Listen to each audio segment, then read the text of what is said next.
आम धारणा यही है कि हीरा चाटने से या फिर हीरे को निगलने से मौत हो जाती है और इस धारणा को फिल्म में भी दिखाया गया है। और आपने बचपन में एक बार जरूर सुना होगा कि हीरा चाटने से इंसान की मृत्यु हो जाती है और बच्चेपन में तो सभी आंख बंद करके इस पे विश्वास कर लेते हैं। और वही दूसरी तरफ इन सब अफवाहों से कुछ लोग अभी भी ये सोचते हैं कि हीरा चाटने से इंसान की मृत्यु हो जाती है।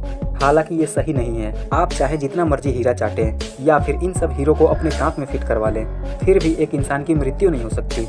और हाँ, हीरा निगलने पर कुछ परिस्थितियाँ खराब हो सकती है जिसकी वजह से मौत हो सकती है, ना कि चाटने से मौत होती है।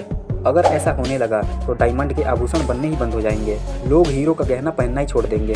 हीरा को चाटने पर तो नहीं, पर हाँ, हीरा को निगलने पर खराब परिस्थिति में इंसान की मौत हो सकती है। गाइस, आप मान लो कि एक व्यक्ति ने हीरा निगला तो उसके मरने का चांस बढ़ सकता है, हीरे के जहर से नहीं।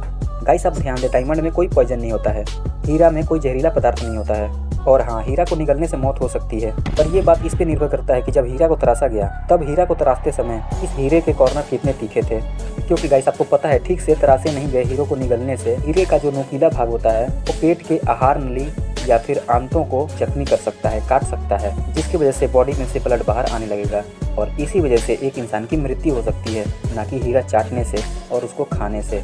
और सच में अगर हीरा चाटने से किसी व्यक्ति की मृत्यु हो जाती तो लोग हीरो का गहना ही पहनना छोड़ देते और इसका मूल्य तकरीबन 10 रुपए किलो के आसपास होता अगर ये जहर होता, जो कि इसका मूल्य एक लोहे से भी कम होता। अगर ये जहर होता तो कुछ बातें ऐसी होती है जो बच्चों को सही रास्ते पर चलाने के लिए कुछ बड़े द्वारा उनको समाज में अफवाह फैला दिया जाता है, यानी कि उनको झूठ बोल दिया जाता है, जिससे वो इस झूठ से कोई बदमाशी या फिर अपने लाइफ में कोई गलतियां ना करें, गलत संगत में ना पड़ जाएं, शांति पूर्वक अपने देश में रह के देश प्रेमी की तरह अपना जीवन व्यतीत करें। पर शायद उन बड़े लोगों को ये नहीं मालूम होता है कि आगे चल के यही सब अफवाह दिलों और दिमाग में बैठ जाती है, जिसकी वजह से एक मनुष्य कई दिनों तक या फिर कई सालों तक बेचैनी में रहता है कि उसके सवालों का जवाब आखिर इस तरीके से क्यों दिया गया।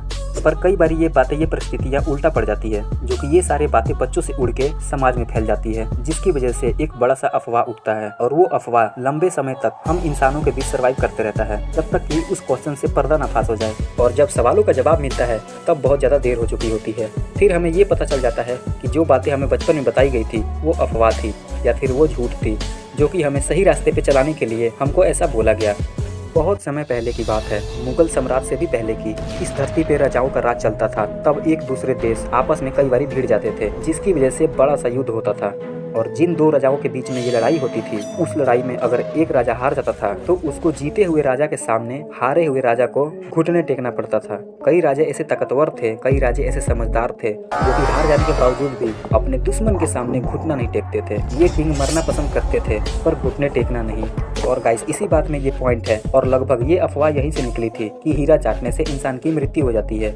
गाइस, आपको पता है हीरा बहुत ज़्यादा खतरनाक भी हो सकता है। वो इसलिए क्योंकि अगर आप हीरे को पीस के फाँक लो तो वो बिल्कुल वैसे ही काम करता है जैसे कांच का शीशा।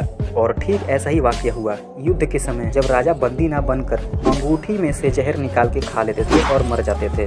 जो इनकी अंगूठी होती थी, इनके अंगूठी में थोड़ा सा जगह होता था, जो कि इस अंगूठी के जगह में ये कुछ भी रख सकते थे, जैसे जहर या फिर थोड़ा सा कोई पाउडर।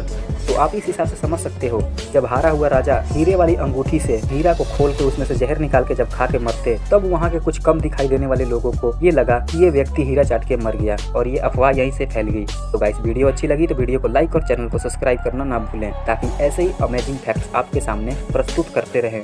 धन्यवाद।